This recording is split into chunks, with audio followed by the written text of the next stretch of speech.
का नैतिक ज्ञान, सियासत में घमासान। क्या कह दिया मुख्यमंत्री डॉक्टर मोहन यादव ने? पहले देखनी पड़ेगी ये रिपोर्ट, फिर उसके बाद डिबेट।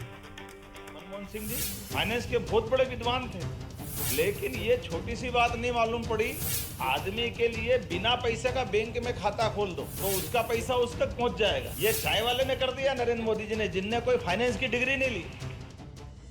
मुख्यमंत्री मोहन यादव के इस बयान के बाद प्रदेश का सियासी पारा हाई हो गया है। मोहन यादव बच्चों के बीच थे, जहां वो बच्चों को प्रतिभा और नैतिकता का पाठ पढ़ा रहे थे। इसी बीच उन्होंने कहा कि जो काम इतने बड़े अर्थशास्त्री नहीं कर पाए, वो काम एक चाय वाले ने कर दिया।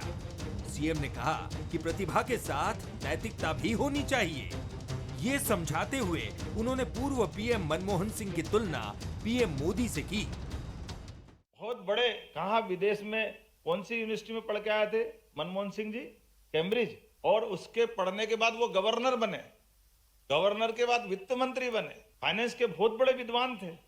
लेकिन ये छोटी सी बात नहीं मालूम पड़ी कि आदमी के लिए बिना पैसे का बैंक में खाता खोल दो तो उसका पैसा उस तक पहुंच जाएगा।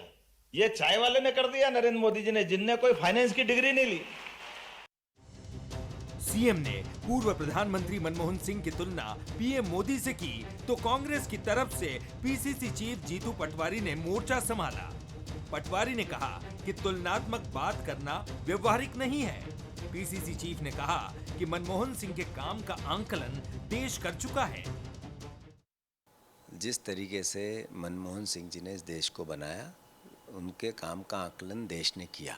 जहाँ तक प्रधानमंत्री जी देश के हैं, सम्मानित व्यक्ति हैं आदरणीय मोदी जी, पर वो जब से आए तब से तो बेरोजगारी सबसे ज़्यादा आंकड़े तो ये बोलते हैं, महंगाई सबसे ज़्यादा आंकड़े ये बोलते हैं, कर्ज देश सबसे ज़्यादा है ये बोलते हैं, किसानों की एमएसपी उनने बोला था नहीं दी, आंकड़े तो ये बोलते हैं।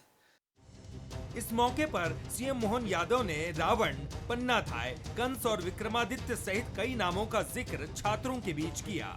उन्होंने बच्चों को सुक्रम यानी आसान क्रम और विक्रम यानी विपरीत कामों का भी जिक्र किया।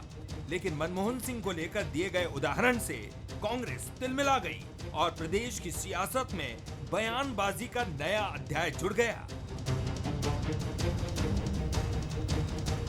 अब आप समझ गए पूरा मसला क्या है। हमारे जो सवाल हैं वो भी देख लीजिए। क्या मुख्यमंत्री डॉक्टर मोहन यादव के नैतिक ज्ञान पर सियासी घमासान सही है? प्रधानमंत्री नरेंद्र मोदी जी से मनमोहन सिंह जी की तुलना पर कांग्रेस को ऐतराज़ क्यों है? क्या आर्थिक मोर्चे पर प्रधानमंत्री मोदी को बेहतर साबित करना चाहते हैं सीएम? ये हमारे सवाल हैं और जो मेहमान हैं उनसे मिल लीजिए। हमारे साथ हैं आशीष शर्मा जी, बीजेपी के वरिष्ठ विधायक हैं, वरिष्ठ लीडर हैं, बहुत स्वागत करता हूं आपका। भूपेंद्र गुप्ता जी हैं, सीनियर लीडर हैं कांग्रेस के, सीनियर स्पोक्स पर्सन हैं, उनका बहुत स्वागत है। और जगदीश द्विवेदी जी हैं, वरिष्ठ पत्रकार और राजनीतिक विश्लेषक। जगदीश जी, आपका भी बहुत स्वागत है। जगदीश जी, कैसे देखते हैं आप इस तुलना को? और जाहिर तौर पर पैमाने कई बार अलग अलग हो सकते हैं कि कौन ऑक्सफोर्ड में पढ़ा है, कौन नहीं पढ़ा है, प्रतिभा पर किसी का एकाधिकार नहीं है। लेकिन दो प्रधानमंत्रियों की तुलना करके डॉक्टर मोहन यादव ने कहीं ना कहीं कांग्रेस को विचलित करने की भी कोशिश की है, क्योंकि उनका ये जुमला कांग्रेस को चुभा होगा कि इतने बड़े अर्थशास्त्री ये नहीं जानते थे कि अगर खाते बिना पैसे के भी खोले जा सकते हैं और डायरेक्ट बेनिफिट स्कीम्स में ये गेम चेंजर साबित हो सकते हैं। जी सर जी, देखिए, एक तो ये बयान जो है वो पूरी तरह राजनीतिक है और इसको बहुत सारी चीजों से जोड़ के आप इसलिए भी नहीं देख सकते कि इस विशुद्ध रूप से उन्होंने जो कहा, तो लोक व्यवहार में बहुत सारी चीजें ऐसी होती हैं जो एक अर्थशास्त्री होना अलग मुद्दा है और राजनीति करना अलग मुद्दा है। मनमोहन सिंह जी निश्चित रूप से एक बहुत अच्छे नेता है, बहुत अच्छे नेता थे, उनमें बहुत सारी खामियां थी, लेकिन एक बात, वो राजनेता नहीं थे, वो कभी लोकसभा का इलेक्शन नहीं जीत पाए। एक बार उन्हें कांग्रेस ने टिकट दिया तो वो पंजाब से चुनाव हार गए। दूसरी तरफ मोदी जी विशुद्ध रूप से राजनेता हैं, मोहन यादव जी विशुद्ध रूप से राजनेता हैं, या कांग्रेस के भी बहुत सारे दीगर नेताओं की हम बात करें, श्रद्धेय स्वर्गीय अर्जुन सिंह, ये सारे लोग राजनेता थे। एक अर्थशास्त्री को प्रधानमंत्री बनाया गया था, उसका कारण भी यही था कि कि उसके पीछे गांधी परिवार की सोच ये थी कि देश को एक बेहतर तरीके से चलाना है, मेरा अपना मानना है, इसलिए उन्हें बनाया गया था। लेकिन जो आरोप बीजेपी के लगाते रहे हैं कि उसमें मनमोहन सिंह का कितना दखल था उनकी सरकार में और गांधी परिवार का कितना दखल था, इसको लेके हमेशा से आरोप प्रत्यारोपों के दौर चलते रहे हैं। हाँ, ये बात बिल्कुल सही है कि अर्थशास्त्री होना और एक अच्छा राजनेता होना या अलग अलग बातें हैं, लेकिन ये भी उतना ही सच है कि राजनेता नीतियां नहीं बनाते शरद जी, नीतियां उनके पीछे बैठी हुई एक टीम बनाती है, वो उनको बताती है और ये सब चीजें आगे बढ़ती हैं। ये सही है कि वे नेताओं के नाम से चलती है, पर इसके पीछे जो ब्रेन होते हैं वो कोई शरद जी दूसरे लोगों के होते हैं। एक बात मोहन यादव जी से जरूर मैं आज इत्तेफाक जरूर करूंगा, उन्होंने बहुत अच्छी बात की कि योग्यता के साथ नैतिकता जरूरी है, क्योंकि कहीं ना कहीं समाज में नैतिकता का जो है वो ह्रास हो रहा है और खासकर बच्चों में। बच्चे अपने संस्कारों से दूर होते चले जा रहे हैं।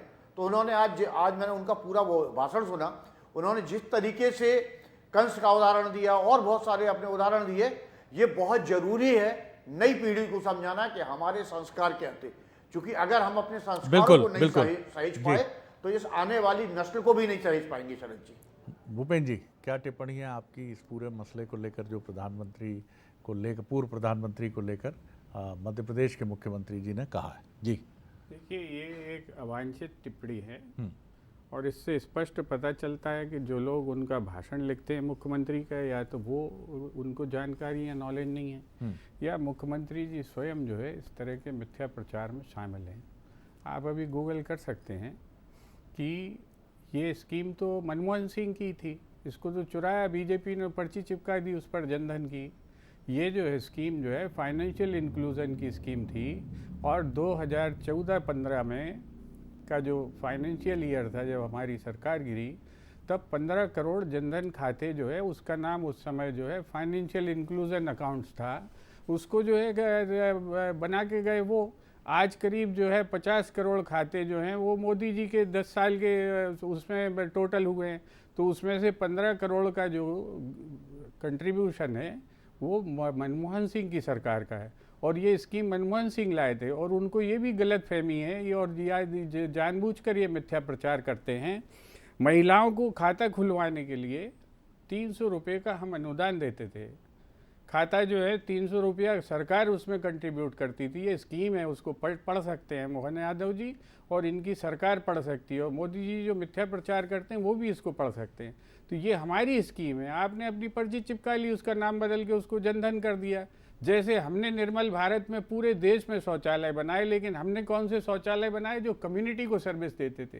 ये सुलभ शौचालय की श्रृंखला विश्व भर में हमारी इसकी तूती बोली है, और हमारे जो बिंदेश्वरी दुबे थे उनको विश्व के सबसे बड़े अवार्ड इस काम के लिए मिले। तो ये शौचालय भी चोरी की योजना है। तुमने करा क्या है भाई? हमने पूरे देश में आज सुलभ शौचालय जो है एक कम्युनिटी, एक क्लस्टर को सर्विस दे रहे हैं। 100 200 लोग वहाँ पर निस्तार करते हैं और वो जो है सक्सेसफुली चलते हैं और रोजगार भी पैदा कर रहे हैं। आपने वो शौचालय बना दिए और उसका डिंडोरा ऐसे पीट रहे हैं जिसमें से जो है 80% ऑपरेटिव नहीं है, वहाँ पानी की उपलब्धता नहीं है। आपने वो जनधन खाते खुलवा दिए जो है 50% से 60% खाते बंद पड़े, डेड हो गए, और उसमें जो है उनके जो जमा पैसे थे, ये किस सरकार ने बोला था कि हम हर जनधन खाते पे 5000 रुपया जो है निकालने की गारंटी देंगे, आपको क्रेडिट मिलेगी उस पर? किसी खाते से आज तक निकले हो तो इसको बताए बीजेपी और मोहन जी बताएं इसको। ये जो है एक मिथ्या प्रचार है, और चूंकि कांग्रेस पार्टी जो है प्रोपोगंडा ढोल बजाने का काम नहीं करती है, इसलिए उसकी कोई सी भी योजना चुराओ, उस पर पर्ची चिपका लो, ये काम बीजेपी करती है। आशीष जी। शरद जी, हमारे मुख्यमंत्री जी ने जो बयान दिया है वो विद्यार्थियों के बीच दिया गया उस तरह का बयान है कि योग्यता के साथ साथ हमारे अंदर नैतिकता भी होना चाहिए। नैतिकता यदि हमारे अंदर होगी तो देश को एक अच्छे नागरिक आने वाले समय में मिलेंगे। जहाँ तक बात है पूर्व प्रधानमंत्री जी के विषय में कही गई है, चूँकि विद्वान होना अलग चीज़ है, लेकिन जब हम सरकार चलाते हैं, सरकार में होते हैं, तो हमें जनता की समस्याओं का ना सिर्फ भान होना चाहिए बल्कि उन समस्याओं के प्रति एक संवेदनशील मन भी होना चाहिए। अर्थशास्त्री होना अच्छी बात है, लेकिन आपने देखा होगा कई बार कि बड़े बड़े अर्थशास्त्री भी भारत के सामाजिक ताने बाने को समझकर उनके अनुकूल योजनाएं नहीं बना पाए। हमें इस बात का गौरव भी है और हमें इस बात का फ़ख्र भी है कि हमारे प्रधानमंत्री जी ने इस देश के गरीबों को 4 करोड़ मकान अपने इस कार्यकाल में, दोनों कार्यकालों में बना कर दिए। हमारे प्रधानमंत्री जी ने लगभग 50 करोड़ के आसपास इस देश की जो आबादी है उनको नलों के माध्यम से ग्रामीण क्षेत्र की आबादी को पेयजल देने का बीड़ा उठाया और उसमें हम बहुत तेज़ी के साथ आगे बढ़ रहे हैं। जहाँ तक बात है जनधन योजना के खातों की, आपने देखा होगा कोविड का जब खराब समय आया था उस समय सरकार ने प्रत्येक जनधन की योजना के खाते में 500-500 रुपये का पैसा उस समय डाला था। उसके बाद भी आदरणीय गुप्ता जी कह रहे हैं 5,000 रुपये विड्रॉल की सुविधा इस खाते के अंतर्गत है। कई लोग इस सुविधा का लाभ ले भी चुके हैं और प्रधानमंत्री जी ने पीएम स्वनिधि जैसी महत्वपूर्ण योजना चलाई जिसके माध्यम से लाखों लोगों को 10,000 से 50,000 तक का लोन मिला है। भोपाल में मिला है, मध्य प्रदेश के कोने कोने में, पूरे भारतवर्ष में मिला है। किसान सम्मान निधि जैसी योजना हो, उज्ज्वला गैस कनेक्शन की योजना हो, या फिर डिजिटल लेन देन में जो दुनिया के टॉप 10 देश हैं उसमें भारत का नंबर 1 है। ये क्रांति तो हम लेकर आए हैं। ब्रिटेन के प्रधानमंत्री इस बात को स्वीकार करते हैं जब सब्जी खरीदते हैं दिल्ली में कि हमारे यहाँ 5 रुपये का पेमेंट वो आदमी डिजिटली अपने मोबाइल फ़ोन से कर रहा है जो पढ़ा लिखा नहीं है। तो क्या ये क्रांति नहीं है? इसलिए माननीय मुख्यमंत्री जी ने कहा कि हमारे प्रधानमंत्री जी ने बहुत अच्छे से इस देश की न सिर्फ अर्थव्यवस्था को संभाला है बल्कि इस देश के विकास को ऊंचाइयां दी है। जगदीश जी, बात जब तुलना की हो जाती है तो ठन जाती है। अब राजनीति है तो आप ये भी नहीं कह सकते कि साहब तुलना नहीं करोगे।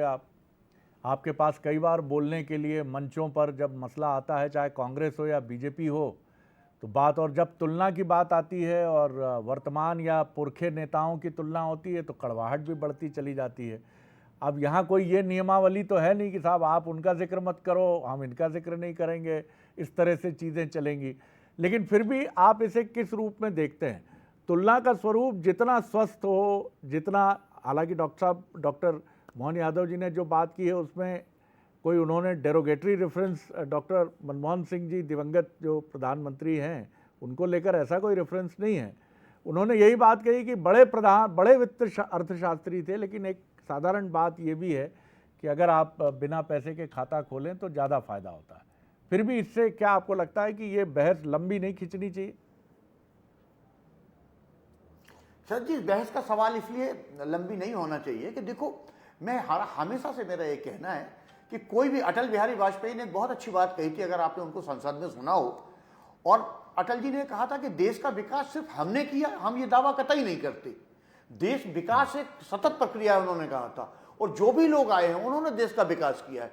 मनमोहन सिंह ने अगर 10 साल सरकार चलाई तो मनमोहन सिंह की सरकार में भी देश में बहुत सारी अच्छी चीजें हुई, मनरेगा जैसी योजना लाई गई और भी जो है चीजें हुई हैं। तो आप न तो और फिर उसके बाद मोदी जी की सरकार आई, उन्होंने भी अपने हिसाब से नई योजना लाई है। क्योंकि सरकार कोई भी हो, मेरा मानना है कि जब एक बार चुनाव हो जाते हैं और लोग सत्ता में बैठ जाते हैं तो सत्ता में बैठने वाला कोई भी व्यक्ति हो, उसकी प्राथमिकता केवल देश की जनता और देश होता है, और वो उसी के हिसाब से उसकी भलाई के लिए काम करता है। अब आप इसमें कमियां निकालें, क्योंकि कमी हर चीज में निकालना संभव है। आप जो है कांग्रेस में 10 कमियां निकाल सकते हैं और बीजेपी में भी कमियां निकाल सकते हैं, लेकिन इसका राजनीतिकरण ना होके अच्छे कामों की हमेशा तारीफ होनी चाहिए। स्कूटी वितरण की योजना छात्राओं के लिए बहुत अच्छी योजना है। ऐसी बहुत सारी केंद्र और मध्य प्रदेश सरकार की बहुत अच्छी योजना है।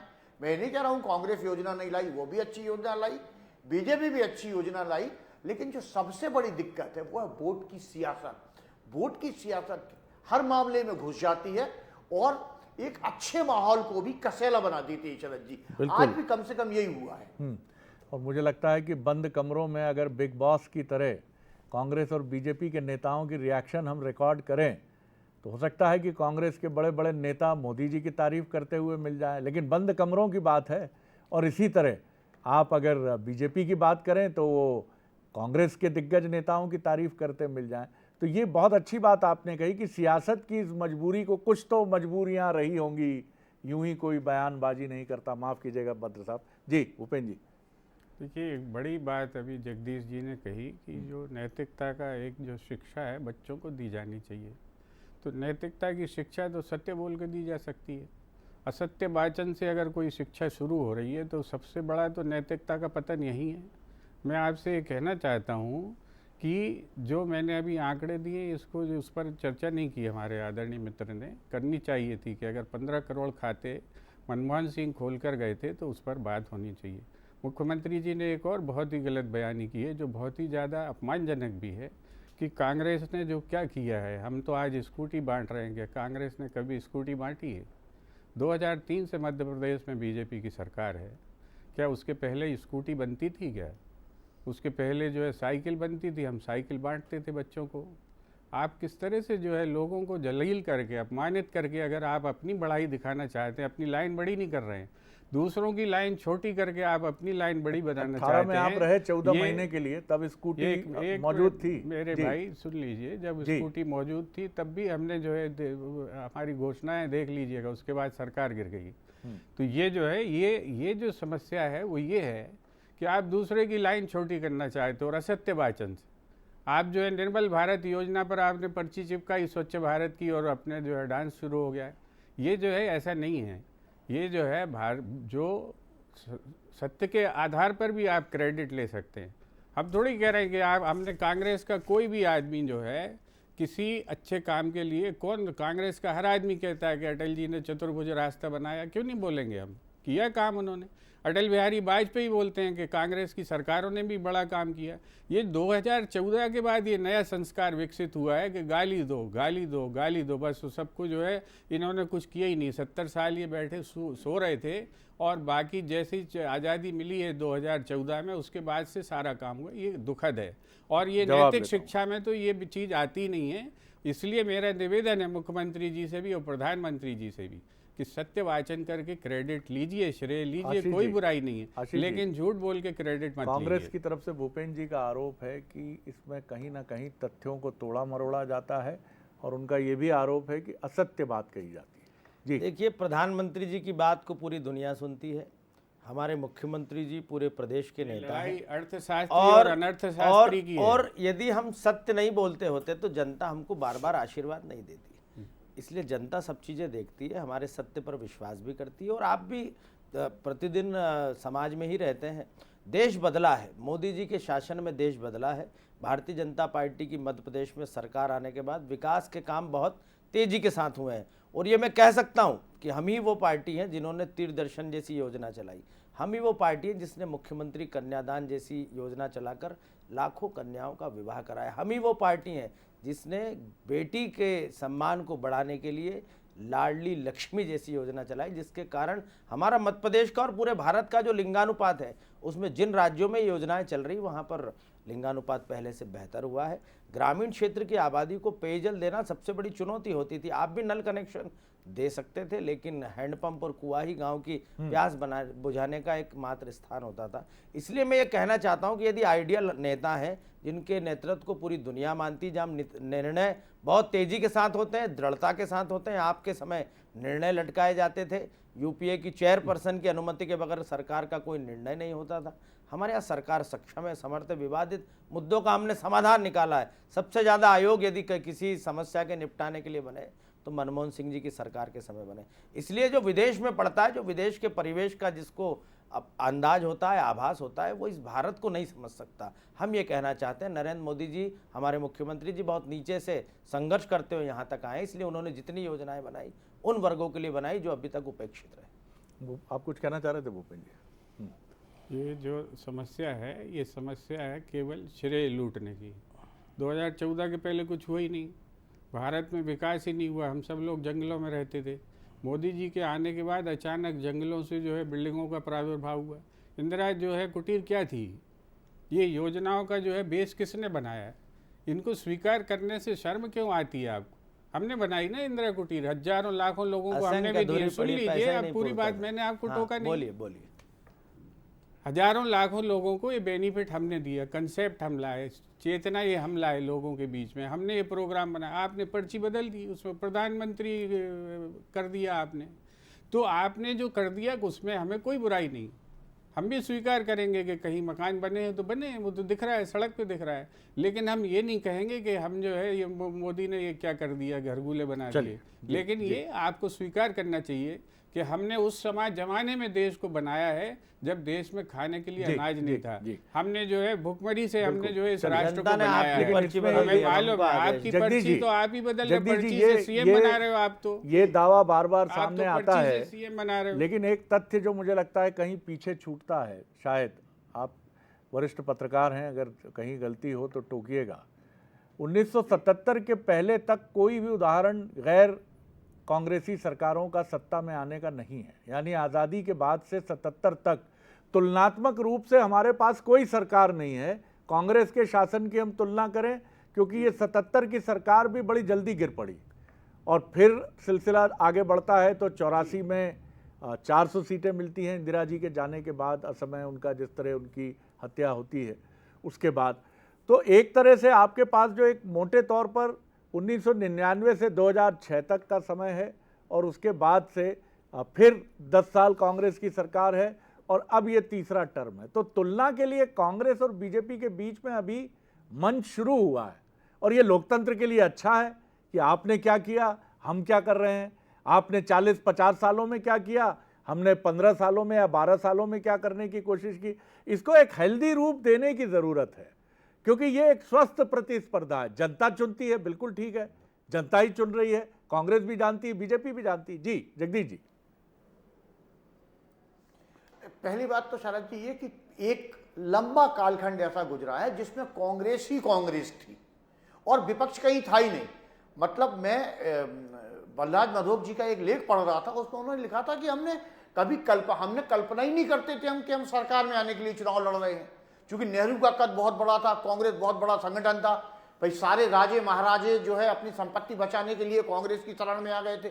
आप उठा के देखिए ना, जितने राजघराने हैं एक जमाने में अधिकांश कांग्रेस में थे, तो सत्ता ही उनकी चलती रही, तो विपक्ष के पास कुछ करने के लिए था भी नहीं।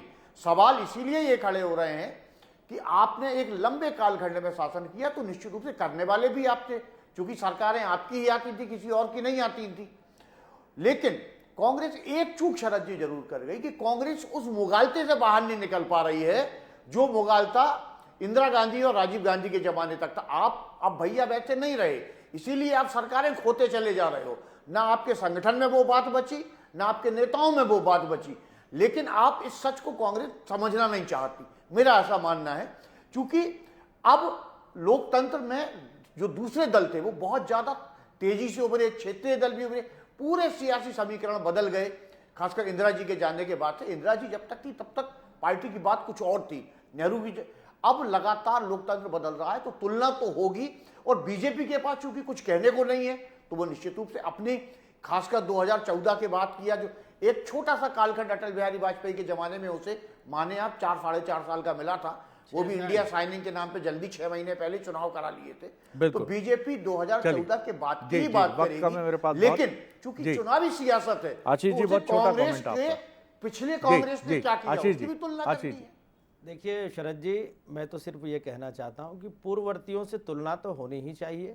उस समय के देश की स्थिति और आज अगर कुछ अच्छा काम हुआ है तो उसकी तुलना करने का बिल्कुल सच बोल के क्यों होना चाहिए। इसमें क्या झूठ है बताइए। हमने इतने आवाज बनाए, गूगल आपको अभी मिल जाएगा कि आप झूठ बोल रहे हैं। अभी कर लो, हमने इतने आवाज बनाए, हमने इतने किसानों को पैसा दिया। आपने कभी एक हितग्राहीमूलक योजना चलाई हो तो बताइए किसकी थी। अभी देख हम लीजिए, सीधा खाते में पैसा डाल रहे हैं, भ्रष्टाचार योजना का नाम व्यवस्था हम दे रहे हैं, डायरेक्ट टू अब बैंक। आपका अधिकारी छीन लिया जनता ने पर्ची लिखने का, तो हम क्या करें? चलिए चलिए चलिए, अब आगे नहीं बढ़ा पाऊंगा मैं, आगे नहीं बढ़ा पाऊंगा।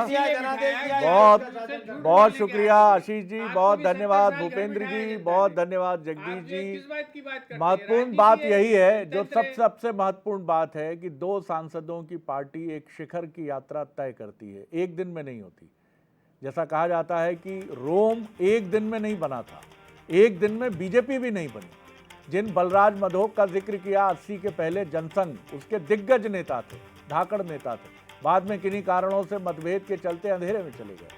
लेकिन एक दिन में कुछ नहीं होता, और कांग्रेस को भी यह समझना होगा कि एक दिन में कुछ नहीं होगा। उसने भी अपना वैभव एक दिन में नष्ट नहीं किया, इट टुक ईयर्स, कई बरस लगे हैं कि आप अपने वैभव को नष्ट करते हैं, लेकिन उसका सृजन फिर किया जा सकता है। तो बेहतर यही है कि आप अपनी ताकत को देखें, आप ये ना देखें कि प्रतिद्वंदी क्या कर रहा है, उसकी ताकत की तुलना करें, आकलन करें लेकिन अपनी शक्ति को बढ़ाने के उपायों और उपकरणों पर ध्यान केंद्रित करें।